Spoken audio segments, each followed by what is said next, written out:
Hello সবাইকে।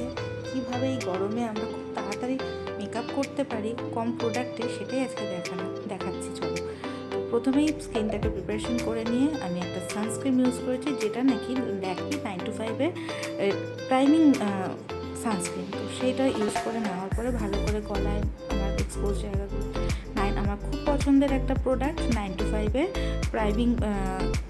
Primer matte compact use করে নিচ্ছি। এবং যে ব্রাশের সাহায্যে যে ব্রাশটা ইউজ করছি সেটাও কিন্তু আমার ল্যাকমি থেকে গিফট পাওয়া। তো সেটা ভালো করে ইউজ করে নেওয়ার পরে অ্যাবসোলিউটের আইব্রো পেন্সিল শেড নাম্বার হচ্ছে ব্ল্যাক, ন্যাচারাল ব্ল্যাক। এটার একটা পাশে আছে স্কুলি, এক পাশে আছে আইব্রো পেন্সিল। তো এটা দিয়ে খুব ভালো করে আমার আইব্রোটাকে সুন্দর করে ডিফাইন করে নিলাম।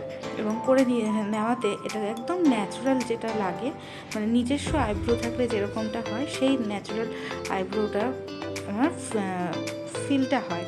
তো সেটাকে স্কুলির সাহায্যে ভালো করে সেট করে নিয়ে এরপরে 9to5-এর যে একটা লিকুইড লাইনার আছে ওটা দিয়ে একটা ছোট্ট হালকার ওপরে আমি উইং লাইনার টেনে নিলাম এবং অ্যাবসোলিউটের একটা যে ব্ল্যাক কাজলটা রয়েছে সেই ব্ল্যাক কাজলটা ইউজ করে নিয়েছি।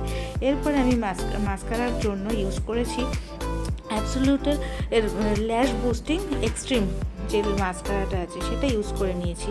এটাতে চোখের ল্যাশগুলোকে ভীষণ ভালো দেখায়। তারপরে একটা রেড কালারের আমি ল্যাকমিরই রেড কালারের একটা শেড নাম্বারটা একটু ভুলে গেছি, প্লিজ কিছু মনে করে না। ওটা ইউজ করে নেওয়ার পরে যেটা 9to5-এর মিনি লিপস্টিকটা যেটা নতুন লঞ্চ করেছে, এটা আমার যদিও বা গিফট পাওয়া, সেটাকে ইউজ করেছি। এটা শেড নাম্বার হচ্ছে স্পাইসড ক্যাপিচিনো।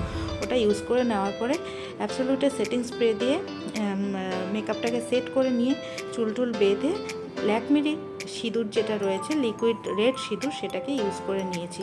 তো আমার পুরো লুকটা কমপ্লিট। এবার দেখে কেমন লাগছে জানিও। ভালো লাগলে লাইক